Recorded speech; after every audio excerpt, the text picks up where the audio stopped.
بسم الله الرحمن الرحيم الحمد لله رب العالمين السلام عليكم ورحمة الله وبركاته إلمان رمو قال في غاري شمرنتين أكم جرتن فيا كيسني بقى جراتن بقى جرتن تربي سوجي هاجراتو يادا مراد كيسني سني هاغوتو أمري جباتي هندلي إسني حالا فيسو إسني جدا egaatti anu narrallee viidiyoo takka qabadheetiin dhufe isinis waa'ee irdii yookaan irdii jechuun namoonni beekanatti fakkaata.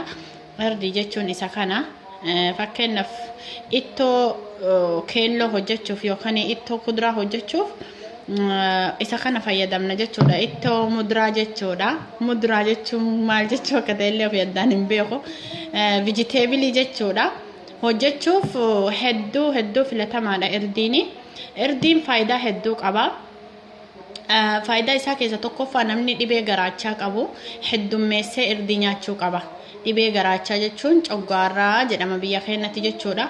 Heddumminaan irdii nyaachuu qaba jechuudha. Irdiin hedduu bu'aa guddaa qaba jechuudha.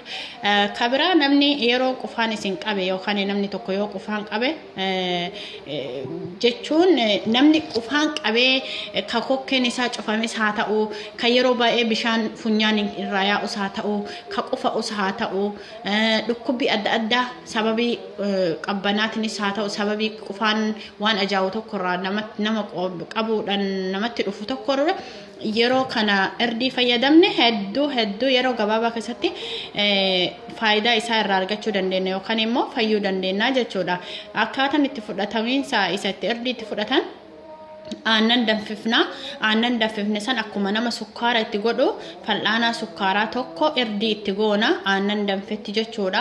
Yoo barbaanne immoo aannan wajjin danfisna jechuudha. San booda sukkaara itti gootanii dhuguu ni dandeettanii aannan jechuudha. Aannan kamiyyuu haa ta'u isa baawudaras tahee aannan bishaan kana soo ta'e jechuudha dhangala'a. Irdii fal'aanaa sukkaaraa tokko itti gootanii kuubii tokko yoo dhuyidan waa hunda lapheen keessa yoo goggoge yoo dhukkubsate yoo waraansa adda addaa qabaattan qaama keessa yeroo gabaabaa keessatti isin furaa jechuudha. Isa duwwaa miti irdii fi aannan akkasumas qullubbii adii walitti danfistanii yoo dhuyidanis qabbanti yoo isin tuyxe yookaan qorri yoo isin qabe yeroo gabaabaatti fayyuu dandeettan jechuudha. Kana qofaa miti ammalleen hedduu jira jechuudha. Fakkeenyaaf wanti namni kennan beeyne yookaan immoo uummanni Oromoo kenna yookaan ijoollee hiriyoonni kiyyaa shamarran Oromoo wanni isin hin beeyne keessa namni tokko yoo maanguddoome fuulli kenna ni suntuurrata jechuudha. Fuulli xaba'an akka tokko nama suntuurrata hin jiga jechuudha. Jijjiga nama dulloomee jenna yoo laalle jechuudha. Fuulli kenna yeroo gabaabaa keessatti dullooma.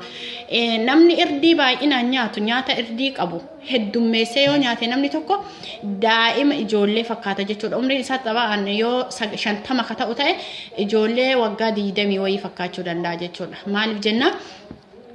Dullummaa san dhoysuu hin danda'a. Dhoysuu jechuun qaamni isaa qaama ijoollummaa fakkaata jechuudha. Kanaafuu irdii heddummeessinee haa fayyadamnuudha jechuudha. Fayyummaa keenya guutumaan guututti irdii irraa arganna. Kanaaf keessattuu namni dhibee garaachaa qabu yeroo gabaabaa keessatti yaa'anii fakkeenyaaf yeroo dhukkubbiin garaachaatti dhagahamu san yoo irdii nyaatuma kamittuu hojjetee irdiidhaan nyaate dafee fayyuu danda'a jechuudha. Yeroo gabaabaa keessatti kanaaf irdii fayyadama. Irdiin qaama keessatti nyaachuu qofaaf hin fayyadu. Gogaa keenya alaallee ni bareechisa. Bifa bareedaa kennaaf jechuudha. Looshinii caalaa bifa kenna iskiin nu godha jechuudha. Iskiin keerii kenna fakkeenyaaf gogaa kenna akka inni nu lasallasu yookaan nu lallaafu sooftii nu godha jechuudha. Kanaafuu irdii qaamallee dibatuu hin dandeenya. Akkamitti zayitii zayituunaa, zayitii kokonootii akkasumas zayitii qobboodhaa yoo arganne isaan kana walitti maynee fuula keenya dibachuu, harka keenya dibachuu fi naannoo morma keenya dibachuudhaan bareechisuu ni dandeenya jechuudha. Kanaaf irdiin bu'aa guddaa qaba. Hundi keenya akka itti fayyadamtan jaalalaaf kabajaan isin gaafadha jechuudha. Irdiin hedduu filatamaadha obboleeyyan kiyya. Fayyummaa keenya keessattuu dhugatti keessa keenya garaa keenya keessallee yoo dhukkubsanne itti fayyadamuu qabna. Nyaata kamuu kan nyaannu harka caalu amma biyya keenyatti ittoon baay'inaan diimadha. Barbareen qaama keenyaaf bu'aa takka hin qabu nu miidha jechuudha. Miidhaa isaatitu caala faayidaa isaarra. Kanaaf nyaata nyaannu kamiyyuu irra caalaa irdii fayyadamuu qabna. Irdii baay'isuu qabna jechuudha. Harka caalu. Kanaafu irdiin faayidaa guddaa akka qabu beeytanii hundi keessan akka itti fayyadamtan jaalalaaf kabajaan isin gaafadha. Isin jaaladha isin kabaja. Skin care keessanis fuula keessan bareechisuuf dullummaan akka isinirraan beekamne maal haadholii kennallee maaliif hin taane nyaata irdii qabu heddummeessinee kennuufii qabna.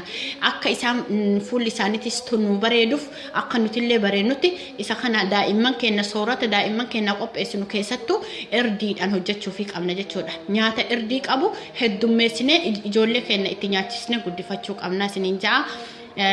Gabaabduudha viidiyoo tiyaa haganuman gabaabsa. Kanaafuu hundi keessanuu irdiin kana ta'uu beeytanii akka itti fayyadamtan jaalalaaf kabajaan isin gaafadha jecha. Sagalee kiyya asirrattiin gabaabsa. Wassalaamu alaikum warahmatullaahi wabarakaatuh fi amaanillah.